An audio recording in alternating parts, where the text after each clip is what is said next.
You know, I feel every series has that game that's experimental and, veers off from the norm while keeping its core mechanics in place. Suikoden 3 is just that. Hi guys, my name is Lady Pelvic and we are finally talking about Suikoden 3! I know you guys have been waiting for it, requesting it, wondering what happened to my Suikoden saga. It's still here, I just needed a break. 108 stars is a lot, okay? It's a lot to do, it's a lot to find. Getting this out of the way now, Suikoden 4 isn't happening till late 2019. If even. One Suikoden game a year, that's all I got in me. Suikoden 3 on the PlayStation 2, released July 11, 2002. Wow. 2002, that's like 16 years ago.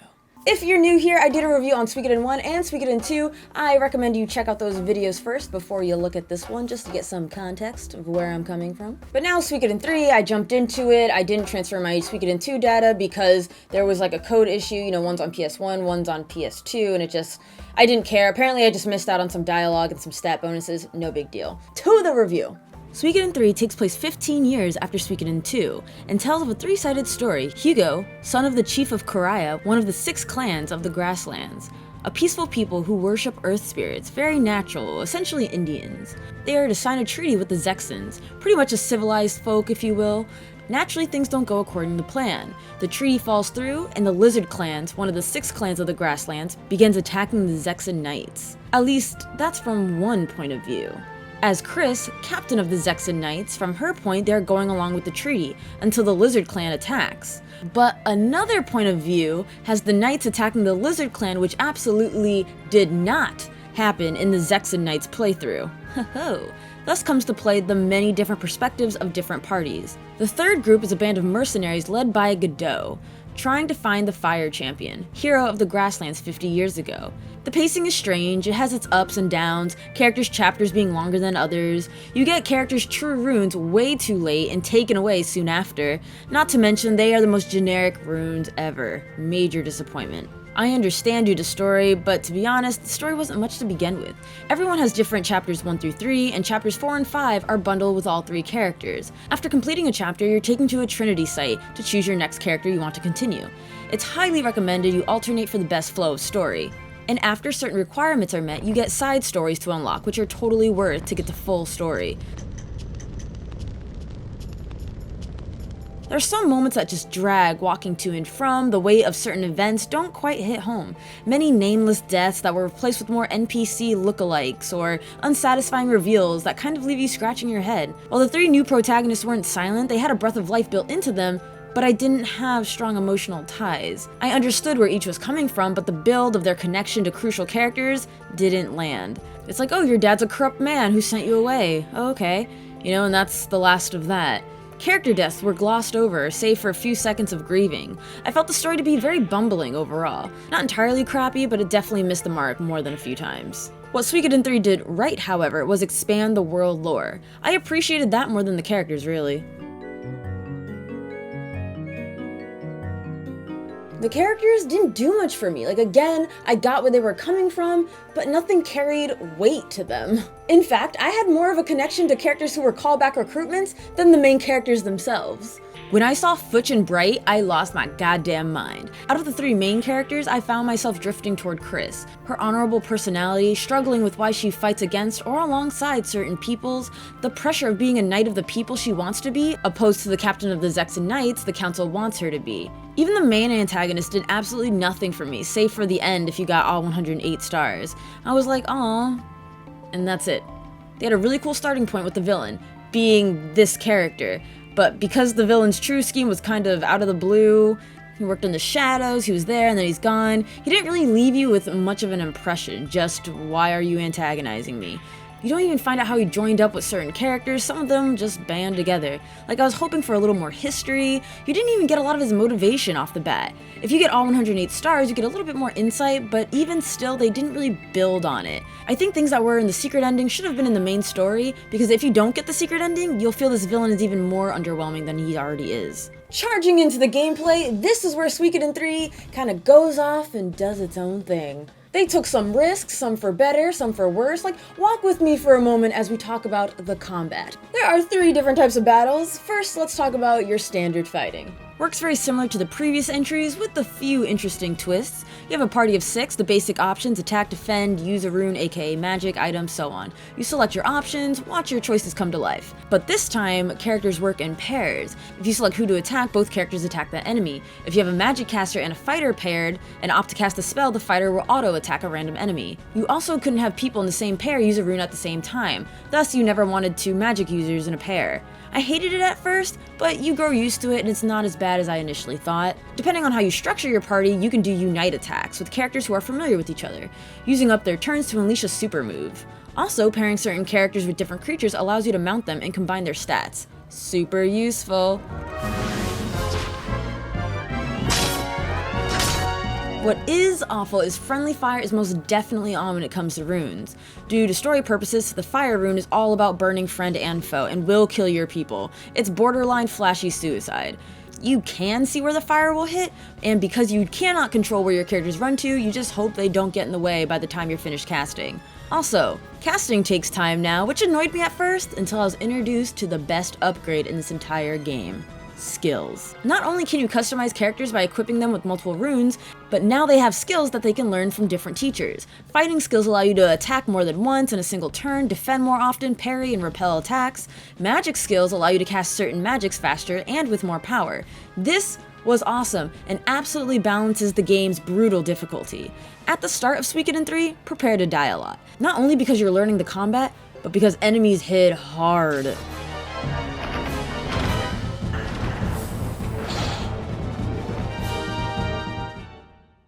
While adventuring, you might run into a new treasure boss monster. If you can defeat these optional baddies, they leave behind a large chest with all sorts of goodies. Make sure you have room in your bag, cause it's a lot.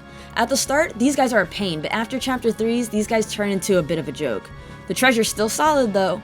Oh, and did I mention they respawn?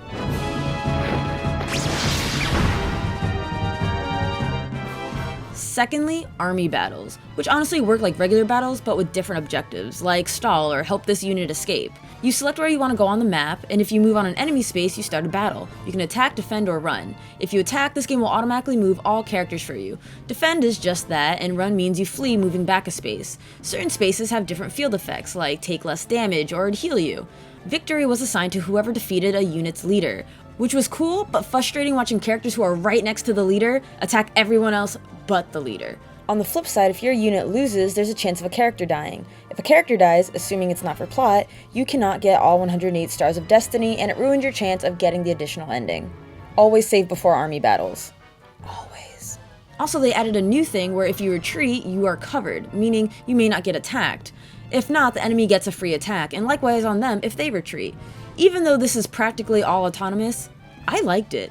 This is probably the only thing I liked more than Suikoden 2. Lastly, the duels, one-on-one cutthroat battles. Your opponent will say a line and you'll have to determine what move they'll use based off it. It's rock, paper, scissors effect, defend counters a death blow counters an attack, and an attack semi-counters a defend. You take less damage. A new twist they added was a struggle bar. The side that makes the correct decisions, the struggle bar will begin to weigh in their favor, meaning sometimes they can avoid damage when committing a mistake. I welcome that new feature. It totally could be your safety net. Or your demise.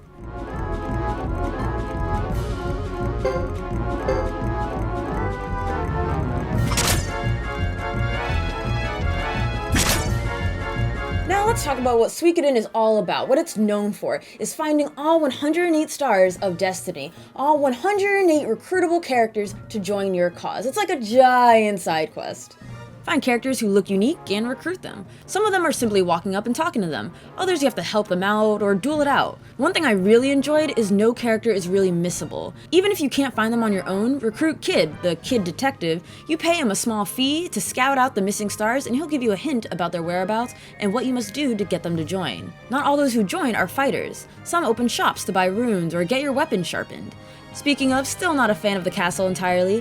Better than the previous entries, thanks to the UI. Example is when you're getting your weapon sharpened, you can actually sharpen the weapons of other people not in your active party, instead of going back and forth. That was nice, but I need all shops and training centers to do that. On the other hand, sometimes the UI failed. Like when selecting your team, you couldn't see all the information, like the level of weapon they used or the runes they had equipped. Even so, there were bits of the castle I did enjoy, like having a restaurant, a garden, a mini horse racing game, like these little additions instead of just shops. The only thing I didn't enjoy about the 108 Stars of Destiny is until Chapter 4, only the person who recruited the star had access to them. Which makes sense, but it was a bit frustrating to have to play through half the game before being able to take the reins. So finally, we move to the graphics. This is Suikoden's first time in full 3D. Not really a fan. Like, okay, it's not awful, I just really miss the pixel art. Suikoden 3 seems to be this in-between of chibi yet kinda not look. It's 2 steps away from that kawaii desu shit. Didn't hate it, but it also didn't make me want to play this game. It was more like play this game because it's in 3D, not because the 3D graphics actually look good. I can understand people's excitement for Suikoden in 3D. It's like, Legend of Zelda Ocarina of Time, the first Legend of Zelda game to be in 3D.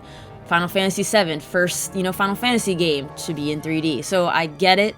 Doesn't particularly do anything for me. It's interesting, I enjoyed seeing the monsters in 3D more than I did the actual characters. Their faces were painted on. I thought some characters like Godot and his crew had some weird airbrushed cheekbones.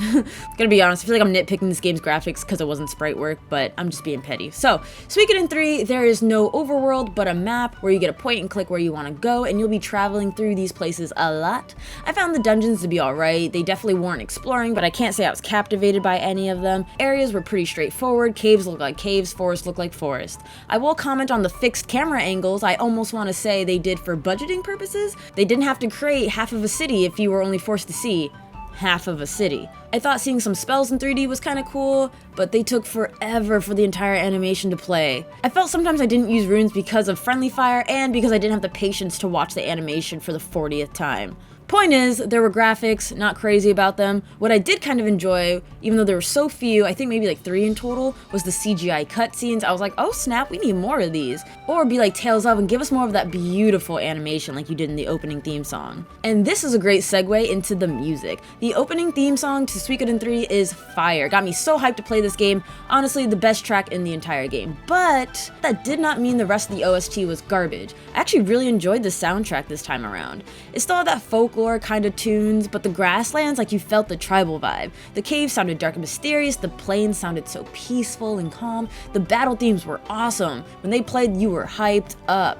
I'm actually quite torn to what my favorite is. I don't know if I can pick my favorite of all time, but here's one of the greats, and that is the Duck Village theme. And the actual title is called Stupid Ducks, which is sad because I love the duck people. So anyways, enjoy.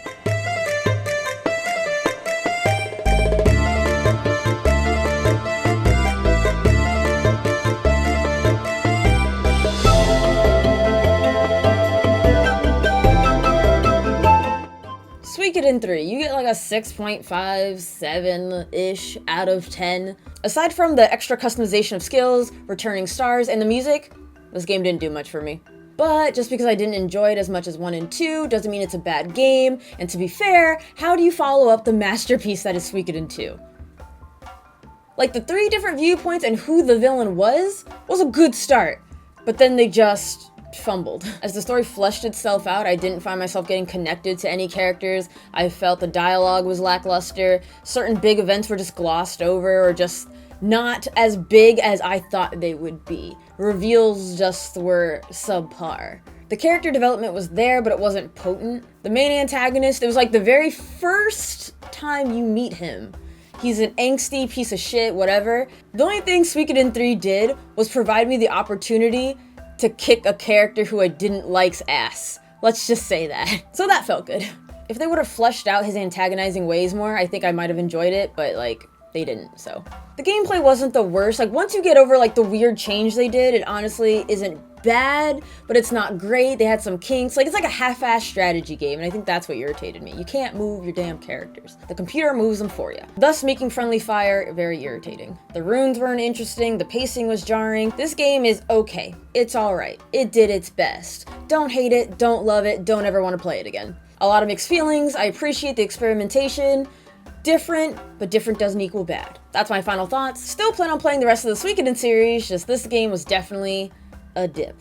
Thank you so much for watching. Top box is more reviews and the bottom box is my Let's Play channel. Also, we are nearly reaching 10K subs. It would mean so much to me if you help spread the word. Love your faces, and I will see you in the next video. Let me know your thoughts on Suikoden 3 and what you thought of my thoughts on Suikoden 3. And yeah, we are finally closer to Suikoden 5, which apparently rivals Suikoden 2.